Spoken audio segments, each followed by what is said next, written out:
মুর্শিদাবাদের লালবাগে রয়েছি আমরা কাটরা মসজিদে।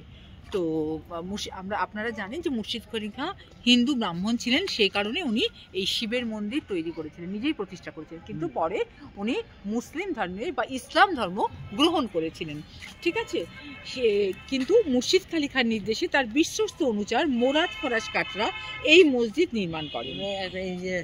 হ্যাঁ, আমাদের সঙ্গে গাইডও রয়েছেন এবং মসজিদটি ঠিক পূর্ব দিকে 2 মাইল দূরত্বে হাজারদুয়ারি অবস্থিত।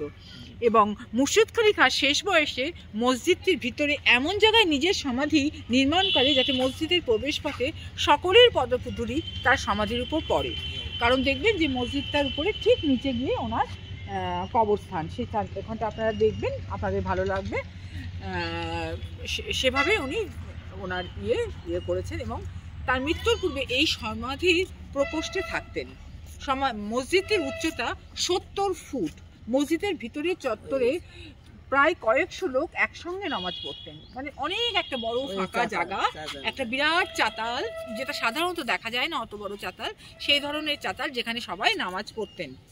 মসজিদে নামাজ পড়ার জন্য শতরঞ্জ, মানে দেখবেন দিয়ে যেটাকে আমরা বলি মানে বাঁধাই করা আছে, শতরঞ্জ কাটা আছে, ঠিক আসনের মতন করা রয়েছে প্রত্যেকটা জায়গা। খুব ভালো লাগবে। অন্যান্য জায়গায় আমরা এই যে জিনিসটি অতটা দেখিনি। চত্বরটি চারদিকে ছোট ছোট প্রকোষ্ঠ দিয়ে ঘেরা। তুমি হাঁটতে দাও।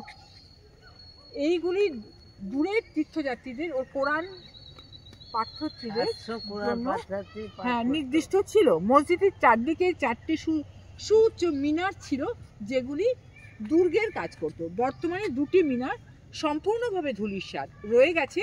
মানে ওই 4টি মিনারের মধ্যে এখন আপনারা এলে দেখবেন যে 2টি মিনার রয়েছে।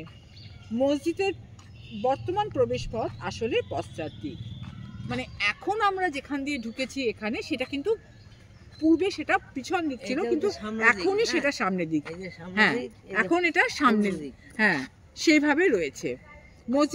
মসজিদের বর্তমান প্রবেশপথটি আসলে পশ্চাৎ দিক। চারপাশের বাগান এবং সন্ধ্যার আলোকসজ্জা, সন্ধ্যার সময় যদি আসেন বা আসার পর এখানে যখন একটু সময় কাটাবেন, সন্ধে হয়ে আসবে, তখন আলোকসজ্জা কাটরা মসজিদকে আরও মনোময় করে তোলে। এবং এরই প্রায় 1.5 কিলোমিটার দূরত্বে দক্ষিণ দিকে রয়েছে জাহান কোষা কামান, যেখানে মুর্শিদ কুলি খাঁ তার গোলা বারুদ রাখতেন। সেই কারণেই জায়গাটির নাম তোপখানা। তার শেষ নিদর্শন ইতিহাস বিখ্যাত এই জাহান কোষা কামান। জাহান কোষা মানে জগৎজয়ী। কামানটি দীর্ঘদিন গাছের গোড়ায় আটকে ছিল। বর্তমানে একটি বেদির উপরে এটি বসানো রয়েছে। দৈর্ঘ্যে 18 ফুট, পরিধি এবং 4 ফুট। কামানটির গায়ে রয়েছে 9টি পিতলের ফলকখণ্ড, যেখানে ফার্সি ভাষায় লেখা রয়েছে কামানটির জন্ম ইতিহাস। সম্রাট শাহজাহানের রাজত্বকালে বাংলার সুবাদার ইসলাম খান আমলে দারোগা শের মোহাম্মদের অধীনে হরবল্লভ দাসের তত্ত্বাবধানে জনার্দন কর্মকার কামানটি ঢাকায় নির্মাণ করেন। এই কামানটির ওজন 212 মণ।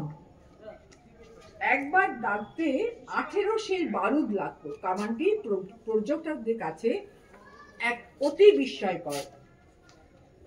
তো দেখুন, আমি সামনে রয়েছি যেখানে মুর্শিদ কুলি খাঁর যে সমাধির মানে কবরস্থানের কথা আমি বলছিলাম, সেই কবরস্থানে এসেছি। উপর দিয়ে আপনারা যেতে পারবেন, ঘুরে সব দেখতে পারবেন। ঠিক তার তলাতেই এই ওনার কবরস্থান, ওনাদের একটা পবিত্র স্থান এই কবরস্থান। এবং এটা এখন একটা দর্শনীয় স্থান। আপনি সামনে থেকে যেতে পারবেন বা আপনি আপনার চটি বা জুতো খুলে আপনি সেখানেও যেতে পারবেন। খুব সুন্দরভাবে উনি আগে থেকে ভেবে রেখেছিলেন যে কিভাবে ওনার কবরস্থানটা উনি করবেন, মানে মানুষজনের যাতে সকলের সান্নিধ্যে উনি আসতে পারেন, সবার, সেটাই ওনার ইচ্ছে ছিল। সেই জন্য উনি এভাবে ওনার কবরস্থান করেছেন। আপনাদের আমার যতটুকু জানা, আমি ততটুকু আপনাদের বললাম। এখানে এলে আপনার গাইডের ব্যবস্থা রয়েছে, আপনারা গাইড নেবেন, তাহলে আপনাকে ওরা সুন্দরভাবে এখানকার যা যা আপনি জানতে চান সেগুলো বলবে। আপনি চাইলে নিজে ঘুরে একাও দেখতে পারেন বা আপনি সঙ্গে গাইড নিতে পারেন। ঠিক আছে, এই ছোট্ট ভিডিওটি আমি শেষ করছি। সকলে ভালো থাকবেন, সুস্থ থাকবেন, আনন্দ থাকবেন।